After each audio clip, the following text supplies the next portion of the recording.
नमस्कार, मैं रचना शर्मा चढ़ती कला डैम टीवी देख रहे हैं सभी दर्शकों का स्वागत करती हूं। आप देख रहे हैं हरियाणा के समाचारों की शुरुआत से पहले एक नजर आज की मुख्य सुर्खियों पर।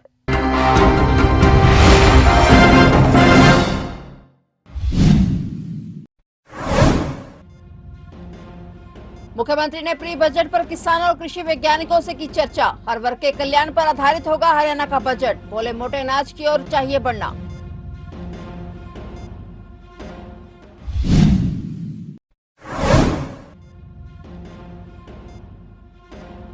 संयुक्त किसान मोर्चा पहुंचा खनौरी बॉर्डर। उग्राहा और राज्यपाल ने की डल्लेवाल से मुलाकात। 11 महीने बाद मोर्चे को संयुक्त किसान मोर्चा की सपोर्ट।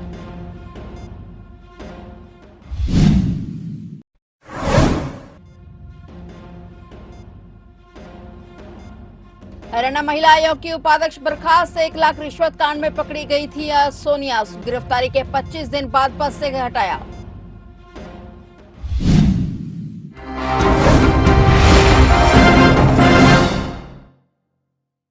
और अब समाचार विस्तार से। हरियाणा के मुख्यमंत्री नायब सिंह सैनी ने कहा कि हर वर्ग के हितों को ध्यान में रखकर इस बार का बजट बनाया जाएगा और इसी उद्देश्य को लेकर हर वर्ग से सुझाव लिए जा रहे हैं। मुख्यमंत्री नायब सिंह सैनी हिसार के चौधरी चरण सिंह हरियाणा कृषि विश्वविद्यालय के एग्री टूरिज्म सेंटर के पार्ट 2 के उद्घाटन करने के बाद समारोह को संबोधित कर रहे थे। इस मौके पर मुख्यमंत्री ने दीनदयाल शोध संस्थान के द्वारा तैयार पोषण उत्सव नामक कॉफी टेबल बुक का भी विमोचन किया। मुख्यमंत्री ने कहा कि 5 करोड़ 60 लाख की लागत से इस सेंटर का निर्माण किया गया है। यह लोगों को किसानों के बारे में बताने का अच्छा माध्यम है और इसका फायदा प्रदेश के लोगों को मिलेगा। वहीं मुख्यमंत्री ने खान पान पर विशेष ध्यान देने की बात कही। उन्होंने कहा कि प्रधानमंत्री नरेंद्र मोदी ने भी इसी दिशा में प्रयास किए हैं और यूएनओ में भी अपनी बात रखी है कि हमें मिलेट्स की तरफ बढ़ना चाहिए। मोटे अनाज के जरिए पोषण की कमी को पूरा किया जा सकता है।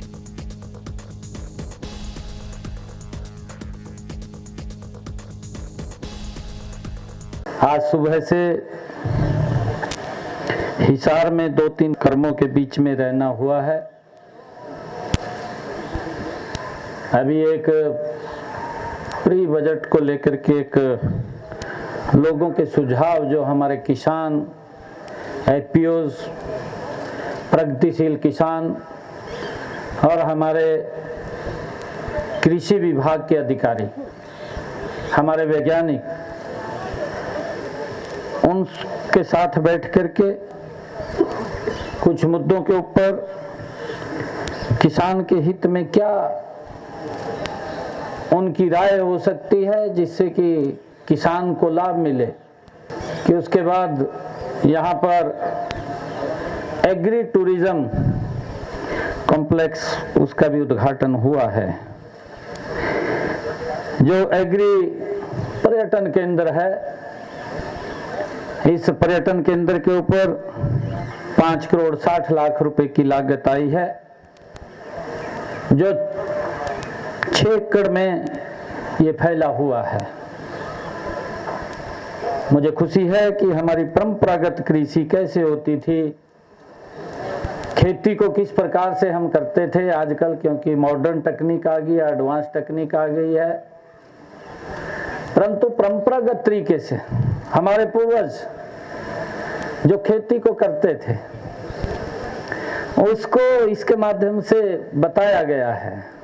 मैं बधाई देना चाहूंगा कि इससे आने वाली हमारी पीढ़ियों को देख करके कि हमारे पूर्वज किस प्रकार से खेती को करते थे उसका सारा का सारा विवरण, या गांव के अंदर खेती से जुड़े हुए लोग, चाहे वो ठठेरा है, चाहे प्रजापत समाज से है या हमारे सैन समाज से है, क्योंकि ये सब का सब कार्य एग्री बेस्ड ही होता था और ये उसके साथ जुड़े हुए होते थे सब के सब। उसका भी लाभ यहाँ पर मिलेगा।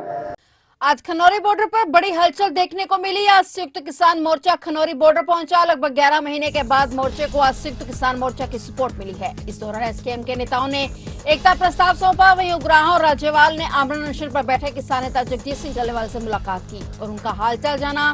डल्लेवाल से मिलकर संयुक्त किसान मोर्चा के लीडरों ने डल्लेवाल की सेहत को लेकर चिंता जताई और इसके बाद संयुक्त किसान मोर्चा ने प्रेस कॉन्फ्रेंस कर डल्लेवाल की सेहत की जानकारी दी। वहीं उन्होंने 15 जनवरी तक मोर्चे में नई रणनीति बनाने की बात कही। उन्होंने कहा कि एकजुट होकर ही मोर्चा जीतेंगे।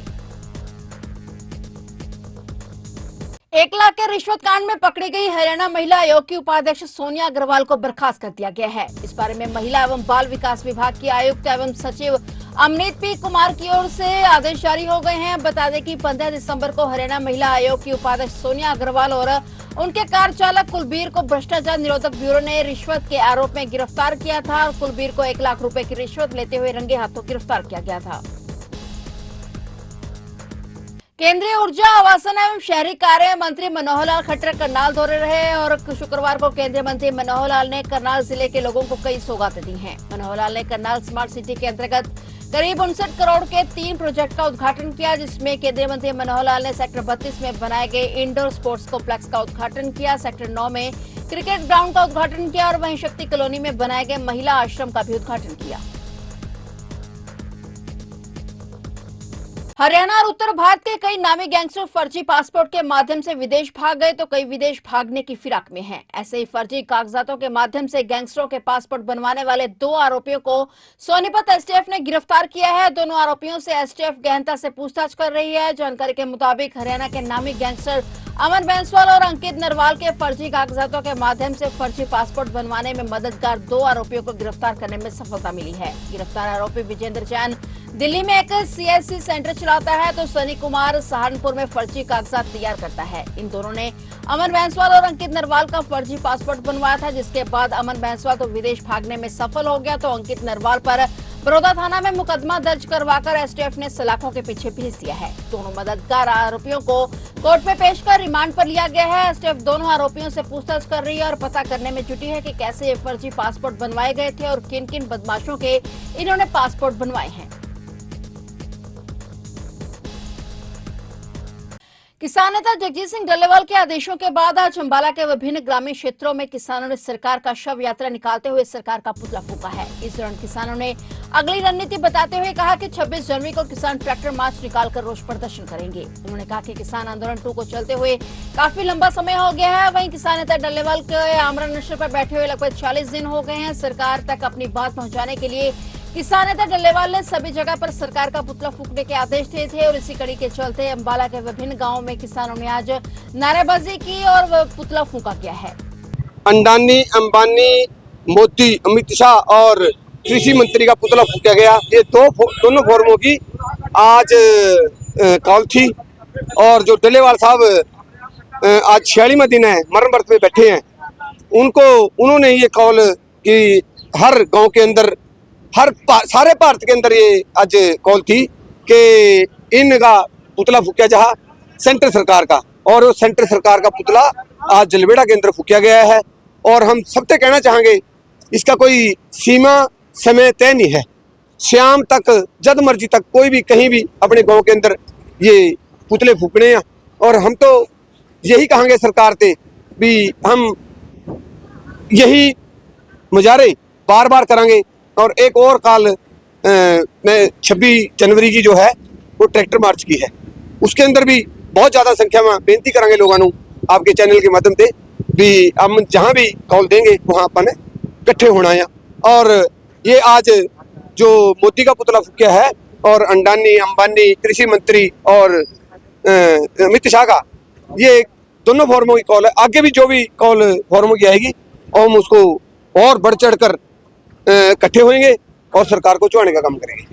फरीदाबाद के नेशनल हाईवे 19 पर स्थित गदपुरी टोल प्लाजा पर खड़े ट्राले में अचानक आग लग गई। आग की चपेट में आने से ट्राला धुंधू कर चलने लगा, जिससे टोल प्लाजा पर अफरा तफरी मच गई। वहीं ड्राइवर ने कूदकर अपनी जान बचाई। मौके पर पहुंचे लोगों ने फौरन फायर ब्रिगेड और पुलिस को सूचित किया, जिसके बाद फायर ब्रिगेड की टीम ने मौके पर पहुंचकर कड़ी मुशक्कत के बाद आग पर काबू पाया। बताया जा रहा है कि घटना में किसी के हताहत होने की सूचना नहीं है। हालांकि ट्राले को काफी नुकसान पहुंचा है। अभी तक आग लगने के कारण स्पष्ट नहीं हो पाए हैं। फिलहाल पुलिस कार्रवाई में जुटी हुई है।